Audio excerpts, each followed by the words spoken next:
Next जो हमारा numerical है वो लामीज़ थ्योरम के बेस्ड पे है। लामी का प्रमेय। लामी का प्रमेय पहले मैं बता दूं एक बार और आपको क्या होता है। किसी पॉइंट पर वर्क करने वाले अगर तीन फोर्स जो कि इक्विलिब्रियम में हों तो प्रत्येक फोर्स शेष दो फोर्सों के बीच के कोण के साइन के समानुपाती होता है या डायरेक्टली प्रोपोर्शनल होता है। ठीक है, एक हमारा क्वेश्चन है 150 न्यूटन का एक भार दो रस्सियों AB तथा BC द्वारा B बिंदु से लटका हुआ है। ठीक है, ये B बिंदु है, इससे लटका हुआ है। फिगर में देख सकते हैं 150 न्यूटन का एक लोड है जो कि दो रस्सियों AB और BC के थ्रू लटका हुआ है, जैसा कि फिगर में दिखाया गया है। तो रस्सियों में टेंशन निकालना है, T1 और T2 की वैल्यू निकालनी है। तो फिगर में एक चीज़ आप देख सकते हैं कि यहाँ पे लामी का थ्योरम आसानी से हम लोग यूज़ कर सकते हैं, अप्लाई कर सकते हैं। क्योंकि देखिए एक पॉइंट B है, ठीक, इस पॉइंट पे वर्क करने वाले तीन बल T1, T2 और 150 न्यूटन, ये तीनों क्या है, इक्विलिब्रियम में है। जाहिर सी बात है इक्विलिब्रियम में है। ठीक है, तो प्रत्येक जो फोर्स है वो दो बलों के बीच के कोण के साइन के समानुपाती होता है। या तो इस स्टेटमेंट से आप ये भी निकाल लेते कि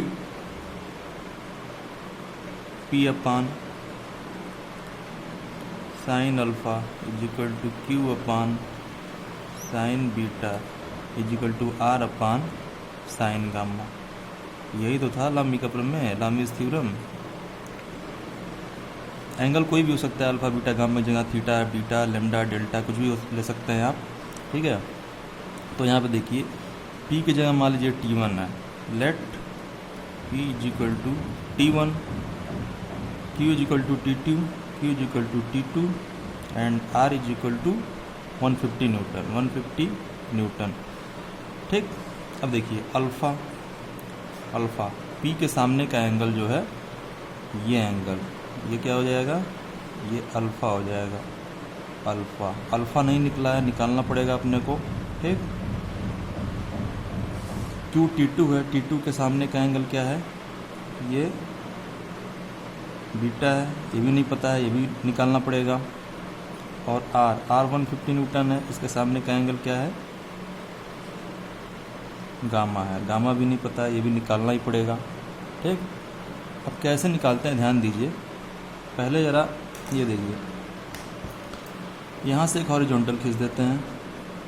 ठीक, हॉरिजॉन्टल खींचिए।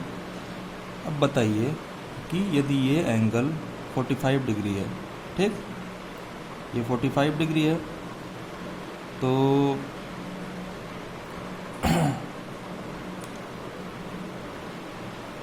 ये एंगल जो है,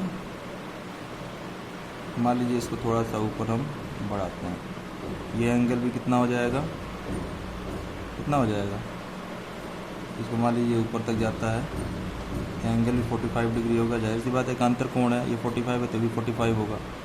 ठीक है, समझ रहे हैं, ये 45 है, ठीक, ये 45 है, तो ये एंगल भी कितना हो जाएगा, 45 हो जाएगा, क्योंकि ये राइट एंगल ट्रायंगल है, ये राइट एंगल ट्रायंगल है, ये 90 डिग्री है। ठीक है, और ये इतना भी 90 डिग्री है, ये भी कितना है, 90 डिग्री है। ठीक, क्लियर है। अब देखिए ये एंगल भी ये है 90 डिग्री, ये 90 डिग्री है। ठीक, और ये जब 60 डिग्री है तो ये कितना हो जाएगा, ये कितना हो जाएगा बताइए, अभी तो 60 डिग्री हो जाएगा। तो अल्फ़ा निकाल सकते हैं, अल्फ़ा इक्वल टू 90 डिग्री, ये वाला 90 डिग्री हो गया प्लस ये 60 degree, plus 60 degree equal to 150 degree. ठीक, बीटा इक्वल टू क्या हो जाएगा, बीटा मीन्स T2 के सामने का एंगल, ये 40, वो 90 डिग्री है और ये 45 डिग्री है। Beta equal to 90 degree plus 45 degree equal to 135 degree. देखिए इसमें एंगल निकालने के लिए आपको बेसिक पता होना चाहिए कि त्रिभुज के तीनों अंतःकोणों का योग क्या होता है, उसके बाद एकांतर कोण क्या होता है, संगत कोण क्या होता है, राइट एंगल ट्रायंगल किसे कहते हैं। ठीक है, ये सब पता होगा जब ही निकाल पाएंगे, नहीं पता होगा तो नहीं निकाल पाएंगे। ठीक है, क्लियर है। अब देखिए कि अब ये एंगल जो है ये 45 डिग्री यहाँ से यहाँ तक, ठीक। तो ये एंगल कितना होगा, कोई बता सकता है कितना होगा? क्योंकि ये जब ऊपर बढ़ाएंगे हम तो ये 90 डिग्री हो जाएगा, और त्रिभुज के तीनों अंतकोणों का योग 180 डिग्री होता है। तो एंगल क्या हो जाएगा, 180 माइनस 60 प्लस 90, दैट इज़ ये 30 डिग्री हो जाएगा। कितना हो जाएगा, ये 30 डिग्री हो जाएगा। तो 150 के सामने का एंगल जो है गामा 45 प्लस 30 हो जाएगा, 45 डिग्री प्लस 30 डिग्री, 75 डिग्री। अब लामीज़ थ्योरम आराम से हम लोग यूज़ कर सकते हैं। नाउ इसको 1 रख दीजिए, from 1 P upon sine alpha, P है T1, T1 आपको पता है, नहीं पता है तो निकालना है, ठीक है। तो T1 upon sine alpha, alpha is equal to 150 degree, 150 degree is equal to Q है T2, T2 upon sine beta, sine beta, beta is equal to 135 degree, 135 degree is equal to R, R है आपका 150 दिया हुआ है, R 150 दिया हुआ है, 150 upon sine gamma, gamma is equal to 75 degree, ठीक है। अब बस इसी को सॉल्व कर देना है, हमारा आंसर आ जाएगा, ठीक। अब ज़रा देखिए, ये इसके बराबर है, इक्वल है, और ये वाला भी इक्वेशन इसके बराबर है, इक्वल है। तो हम बारी बारी चलते हैं, पहले ये इसके बराबर करेंगे, फिर ये इसके बराबर करेंगे, तो आंसर आ जाएगा। Now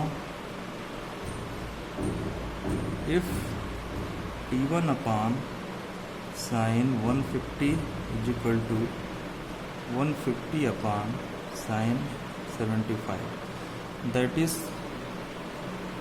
T1 is equal to 150 sine 150 upon, cross multiplication हो जाएगा, अपान साइन 75 डिग्री।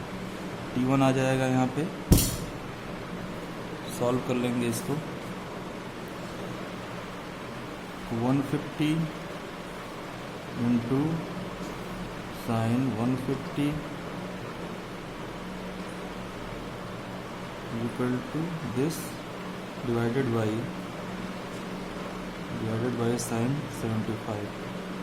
तो ये आ गया हमारा 77.64, ये हो जाएगा Newton,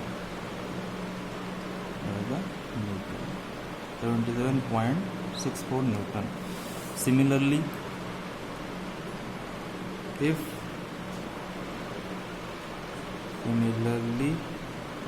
if this is equal to this, T2 upon sin 150 degree, sorry T2 upon sin 135 degree is equal to 150 upon sin 75 degree, ठीक है। क्रॉस मल्टीप्लिकेशन कर दीजिए, क्या हो जाएगा, और T2 is equal to 150 sine 135 degree upon sine 75 degree, T2 आ जाएगा। इसको सॉल्व कर लेंगे कैलकुलेटर से, ठीक है। सॉल्व करिए, 150 sine 135 equal to divided by sine 75, 109.8 newton आ गया हमारा। पूछ रहा है रस्सियों में उत्पन्न तनाव, टेंशन निकालना है। तो T1 कितना आ गया, T1 आ गया 77.64 newton, T2 is equal to 109.8 newton, 109.8 newton. ये है भैया लामी के प्रमेय से फोर्सेस की वैल्यू निकालना। तो टेंशन T1 T2 पूछ रहा था, ये हमारा क्या है, आंसर है। इसको ध्यान से इसके बेस पे और भी क्वेश्चन लगाइएगा, ठीक है। ओके।